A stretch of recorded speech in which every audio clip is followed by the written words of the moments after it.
প্রিয় খ্রিস্টতে ভাই বোনেরা, আপনাদেরকে জানাই খ্রিস্টীয় শুভেচ্ছা। আজকে বিশ্রামবার এবং এই বিশ্রামবার হলো একটি পবিত্র দিন, যেদিনে ঈশ্বর নিজে বিশ্রাম করেছিলেন এবং এই দিনটিকে ঈশ্বর প্রচুর পরিমাণে আশীর্বাদ দান করেছিলেন এবং তিনি আমাদেরকে বলেছিলেন যে তোমরা বিশ্রামবার স্মরণ করিয়া পবিত্র করিও, 6 দিন শ্রম করিও এবং সপ্তম দিনে বিশ্রাম করিও। যদি আমি বাইবেল থেকে পড়ি যে এই রূপে আকাশমণ্ডল ও পৃথিবী এবং সমস্ত বস্তু বহু সমাপ্ত হইল। পরে ঈশ্বর সপ্তম দিনে আপনার কৃতকার্য হইতে নিবৃত্ত হইলেন। সেই সপ্তম দিনে আপনার কৃত সমস্ত কার্য হইতে বিশ্রাম করিলেন।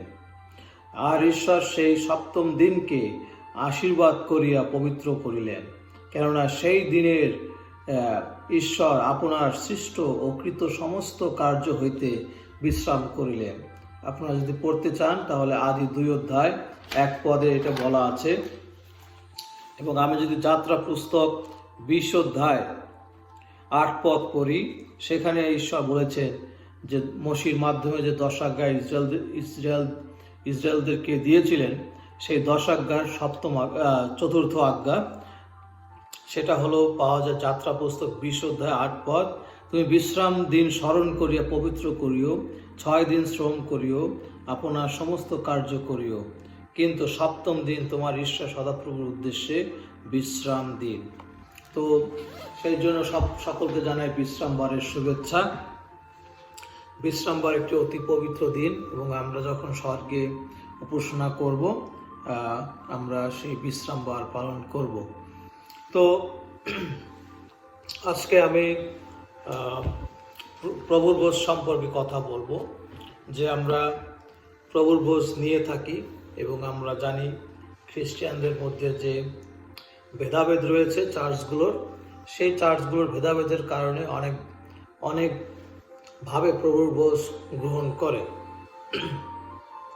আসলে যিশুর কাছ থেকে আমরা শিক্ষা গ্রহণ করতে পারি, যিশু কীভাবে শিষ্যদেরকে সেই ভোজে নিমন্ত্রণ করেছিল। যিশু প্রথমে সকলের পা ধুয়ে দিয়েছিল যেন সকলের পাপ ক্ষমা হয়, এবং তারপরে তিনি ভোজ প্রস্তুত করেছিলেন এবং সকলকে সেই তার দেহে নিদর্শন স্বরূপ রুটি দিয়েছিলেন এবং রক্তের নিদর্শন স্বরূপ সেই আঙ্গুর ফলের রস যেটা বলা আছে, সেই রক্তের নিদর্শন স্বরূপ সেটা তিনি দিয়েছিলেন। এবং আমরা জানি শিষ্যরা প্রত্যেকে সেই রুটি এবং পানপাত্র থেকে সেই দ্রাক্ষারস তারা খেয়েছিল। তো এখন পর্যন্ত আমরা প্রভু যিশুর যে নিদর্শন, পাপ ক্ষমার নিদর্শন, সেই নিদর্শন আমরা মেনে চলি। কিন্তু অনেক মণ্ডলীতে বিভিন্ন ধরনের নিয়মকানুন রয়েছে, যে অনেকে 3 মাস পর পর, 4 মাস পর পর, 6 মাস পর পর একবার এই প্রভুর ভোজ করে থাকে। আসলে প্রভুর ভোজ এটা আপনি আপনার পরিবারেও করতে পারেন। যদি কোনো পরিবারে কর্তা যেমন বাবা, বা যদি কেউ পরিবার থেকে যদি কেউ ক্রুশ বহন করে, যদি কেউ মনে করে যে আমি প্রভু যিশুর ক্রুশ বহন করতে চাই, তাহলে সেও এটা করতে পারে। এই প্রভুর ভোজ এটা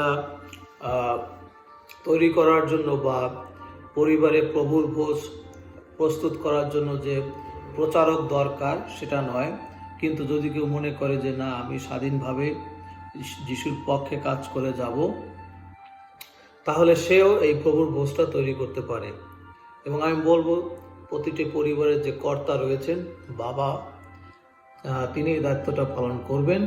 এবং যদি কোনো পরিবার সন্তান থাকে, যে সন্তান পরিবারের দায়িত্বভার গ্রহণ করেছে বা যিশুর ক্রুশ বহন করছে, সেও এই প্রভুর ভোজ পরিবারে প্রস্তুত করতে পারে।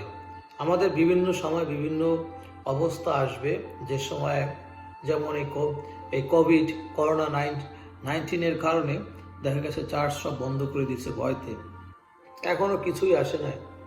যখন প্রথম বিশ্বযুদ্ধ ছিল, দ্বিতীয় বিশ্বযুদ্ধ ছিল, তখন আর পরিস্থিতি আমরা জানি না। কিন্তু সামান্য ভাইরাসের কারণে অনেক মানুষ মারা যেতেছে, সেই কারণে চার্চ বন্ধ করে দিছে। আরও তো কত দুঃখভোগ আসবে, তখন কি হবে? তো যাই হোক, তো আমি ব্যক্তিগতভাবে এই প্রভু ভোজটা আমি বাসায় নিজেই আমি করে থাকি, এবং কারণ আমি চার্চের অপেক্ষায় থাকি না, কে কে নিয়ম তৈরি করলো 6 মাস পর 1 বছর পর, সেটা আমার যায় আসে না। কিন্তু আমি প্রভু যিশুর ক্রুশ বহন করতে প্রস্তুত, সেজন্য আমি প্রভুর ভোজটা করে থাকি, যেন প্রভু যীশু খ্রিস্টের দেহের মাধ্যমে, তার রক্তের মাধ্যমে আমি যেন মুক্তি পাই এবং আমার যেন পাপ ক্ষমা হয়। যদি আমার পরিবারে কেউ অসুস্থ থাকে তখনও আমি এই জিনিসটা করে থাকি। তো তো আমরা পড়ি যখন 6 অধ্যায় 53 পদে কি বলা আছে, যিশু কি বলছেন। যিশু তাহাদের কহিলেন, সত্য সত্য আমি তোমাদেরকে বলিতেছি, তোমরা মনুষ্যপুত্রের মাংস ভোজন ও তাহার রক্ত পান না করো, তোমাদিগতে জীবন নাই। যে আমার মাংস ভোজন ও আমার রক্ত পান করে সে অনন্ত জীবন পাইয়াছে, এবং আমি তাহাকে শেষ দিনে উঠাইব। তাহলে আমরা দেখলাম যে এই প্রভু যিশুর যে নিদর্শন, সেই রক্ত এবং মাংসের, সেই রুটি এবং দ্রাক্ষারস, ইহার মূল্য কত। আজকে একজন পরিবারে অসুস্থ, খ্রিস্টান ভাই বা বোন অসুস্থ, সেখানে যদি বাবা না থাকে, ভাই না থাকে, তাহলে এক খ্রিস্টীয় ভাই যিনি প্রভু যিশুর ক্রুশ বহন করছে, প্রভু যিশুর বাক্য বহন করছে, তাকে ডাকুন, ডেকে আপনি সেই ভাই এবং বোনের জন্য প্রভুর ভোজ তৈরি করুন। কারণ আমরা জানি প্রভু যিশুর ভবিষ্যৎবাণী যে আমরা শেষকালে বিভিন্ন রোগে শোকে আমরা মারা যাব। তো আমরা প্রভু যিশুর ভবিষ্যৎবাণীকে আমরা স্বাগতম জানাই, যে তার ভবিষ্যৎবাণী পূর্ণ হোক। আজকে প্রভু যিশু বা ঈশ্বর বা বাইবেলে যে ভবিষ্যৎবাণীগুলো দেওয়া আছে, সেগুলো যদি আজকে পূর্ণ না হয়, তাহলে কোনোরূপে আমরা সেই ঈশ্বরের, প্রভু যীশু খ্রিস্টের সাক্ষী হতে পারবো না, এবং আমরা সেই সুন্দর স্বর্গরাজ্যে যেতে পারবো না। কারণ তার ভবিষ্যৎবাণী পূর্ণ না হলে আমাদের সেই বিপক্ষ দিয়াবল যে শয়তান রয়েছে, সেই শয়তান সে ঠাট্টা করবে, বিদ্রুপ করবে, কারণ বলবে ঈশ্বর মিথ্যাবাদী। তো আসুন আমরা সেই প্রভু যিশুর রক্তের এবং তার শরীরের দেহে নিদর্শন স্বরূপ যে রুটি এবং দ্রাক্ষারস রয়েছে, সেটা আমরা পরিবারেও সেটা আমরা প্রস্তুত করি, এবং পরিবারকে সমর্পণ করি। আজকে যদি আপনি পরিবারে এটা প্রস্তুত করেন, পরিবারে যদি আপনি এই প্রভুর ভোজ যে রয়েছে সেটা যদি পরিচালনা দান করেন, দেখবেন আপনার গৃহে প্রভু যীশু খ্রিস্ট তিনি রয়েছে, এবং আপনাদের প্রত্যেকের পরিবারের ভিতরে দেখবেন একটা শান্তি বজায় থাকবে, এবং প্রভু যীশু খ্রিস্টের যে ভালোবাসা, সেই ভালোবাসাও থাকবে। তো আজকে আমি নিজে তৈরি করেছি, এটা হলো দ্রাক্ষারস, আঙ্গুল ফলের রস, এবং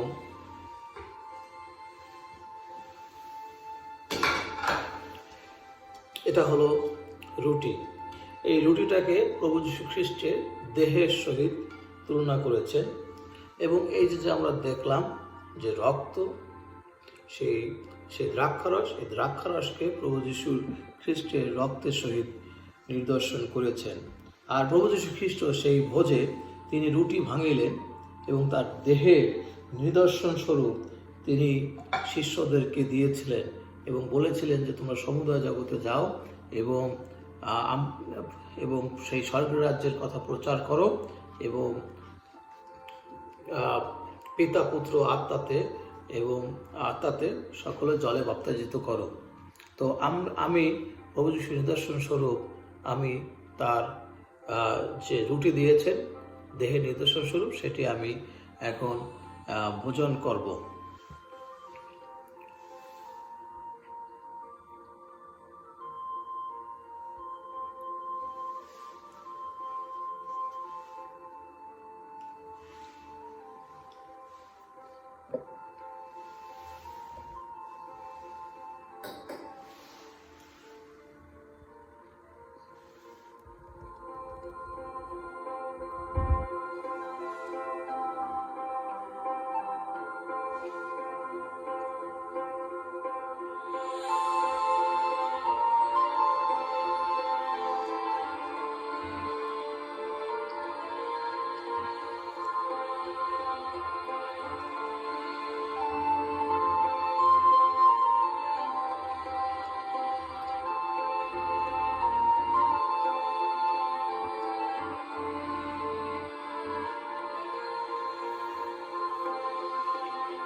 তো আমি মিডিয়ার সম্মুখে এই প্রভুর ভোজটা তৈরি করেছি যেন আমি প্রত্যেকটা মণ্ডলীর সদস্য যারা রয়েছেন আমার ফেসবুকে বা আমার ইউটিউব চ্যানেলে, তারা যেন আপনারা দেখতে পারেন যে আসলে এটা কিভাবে করা হয়।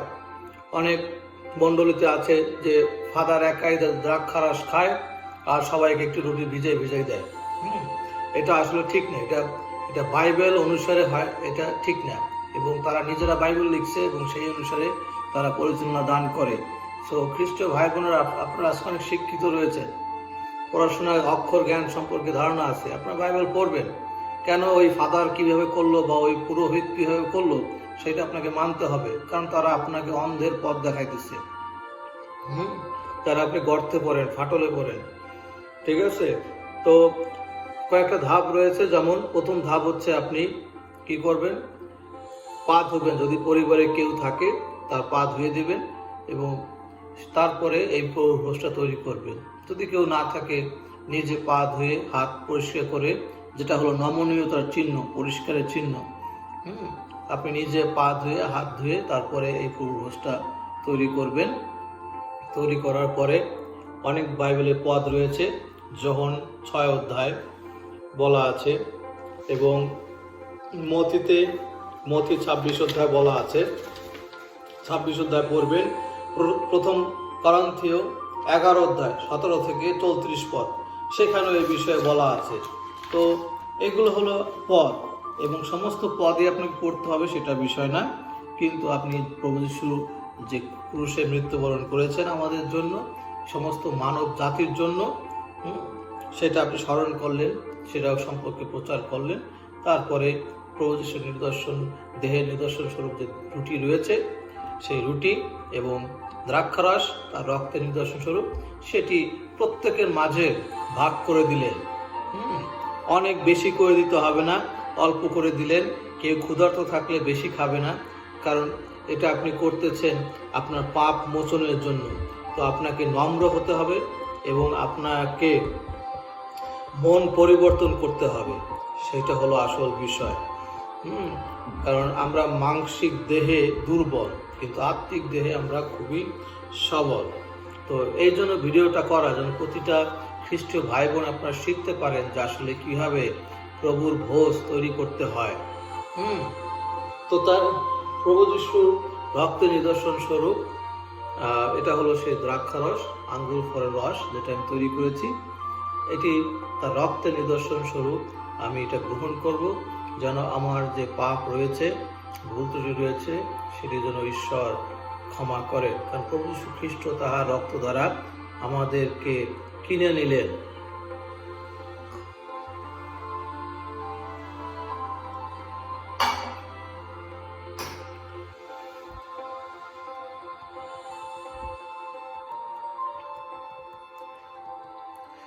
তো যেমনটি আমি বলেছি যে এটা পরিবারেও করা যায়, চার্চে করা যায়। চার্চে করলে সকল মণ্ডলীর যে সমস্ত সদস্যরা রয়েছে সবাই আসে, সেটা একটা পদ্ধতি।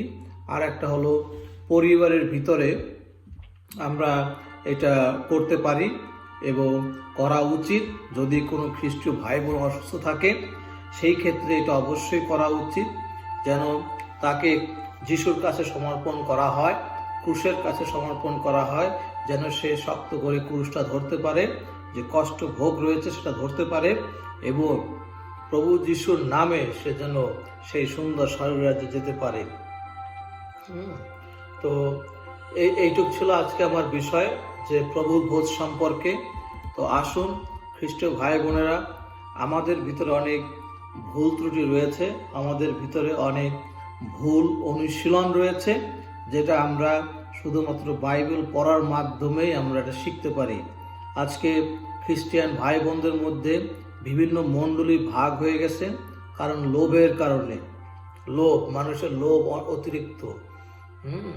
তো সেই কারণে আজকে যদি পুরোহিতরা মনে করতো, তাদের যদি একটু বুদ্ধিজ্ঞান থাকতো যে আমরা এক খ্রিস্টিয়ান, আমাদের ঈশ্বর এক, প্রভু যীশু খ্রিস্ট এক, বাইবেল এক, তাহলে আমরা কেন এত বিভক্ত? আজকে যদি বিন্দু মাত্র তাদের যদি জ্ঞান থাকতো ঈশ্বরের সম্পর্কে, সেই জ্ঞান দ্বারা তারা বুঝতে পারতো। কিন্তু লোভের কারণে যতটুকু জানে সব ওই লোভ দিয়ে ঢাকা। চাকরি দরকার, বেতন দরকার এবং সুন্দর একটা পদ দরকার। সেই কারণে আজকে এই অবস্থা। তো আমার কথা যদি কেউ কষ্ট পান, কষ্ট নেওয়ার কোনো আমি যুক্তি বা কারণ দেখতেছি না। এইটা আমি নিজে বুঝতে পেরেছি সেই 2000-এ, যে যখন আমি বোর্ডিং হোস্টেল থেকে বাইরে আসলাম, তখন আমি বুঝতে পেরেছি যে আসলে যখন আমি দেখেছি বিভিন্ন প্রকার খ্রিস্টিয়ান রয়েছে, বিভিন্ন প্রকার মণ্ডলী রয়েছে, প্রতিটা মণ্ডলীতে যীশুখ্রিস্ট রয়েছেন, প্রকাশিত বাক্য 1, 2 এবং 3 অধ্যায় বলেন। কিন্তু যখন আমরা তাকে অনুশীলন করতে চাই, তখন বিভিন্নভাবে অনুশীলন করি, আমাদের অনুশীলনটা ভাগাভাগি হয়ে যায়। তখন অন্যরা আমাদেরকে প্রশ্ন করে যে এরা কি ধরনের খ্রিস্টিয়ান। আজকে খ্রিস্টিয়ান তারা এক থাকবে, কিন্তু তাদের ভিতরে এত ভেদাভেদ কেন, এত ভাগাভাগি কিসের জন্য? আসুন খ্রিস্ট ভাই বোনেরা যারা যুবক রয়েছেন, যুবক যুবতী রয়েছেন, আপনারা আজকে পড়াশোনা করছেন, আপনারা বাইবেল নিয়ে ঘরের বাইরে যান, প্রচার করেন। যদি কোনো পরিবারে পিতা না থাকে, বিধবা মা থাকে, সেই বিধবা মার ঘরে গিয়ে আজকে আপনারা এই প্রভুর ভোজ দিয়ে আসেন, প্রভুর ভোজ তৈরি করেন, যিশুর বাক্য দিয়ে আসেন এবং সেই ক্রুশ দিয়ে আসেন, বলে আসেন যদি কোনো বিপদ আসে প্রভু যিশুর নামে যেন প্রার্থনা করা হয়, ঈশ্বরের কাছে প্রার্থনা করা হয়, এবং যে ভবিষ্যৎবাণী রয়েছে সেই সকল ভবিষ্যৎবাণী পূর্ণ করার জন্য যেন অনুমতি দেওয়া হয়। প্রভু যিশুকে ধিক্কার দেওয়া, ঈশ্বরকে ধিক্কার দেওয়া, জলাঞ্জলি দেওয়া যে এই সমস্ত কষ্ট দূর করো তুমি, নতুবা তুমি কোনো ঈশ্বর নয়, তুমি কোনো যীশু খ্রিস্ট নও। এগুলো যেন আমরা না বলি। ঠিক আছে? তো ধন্যবাদ দেই। আশা করি প্রত্যেকে ভিডিওটি দেখেছেন এবং আপনারা আপনাদের অনুশীলনকে পরিবর্তন করেছেন। Praise god.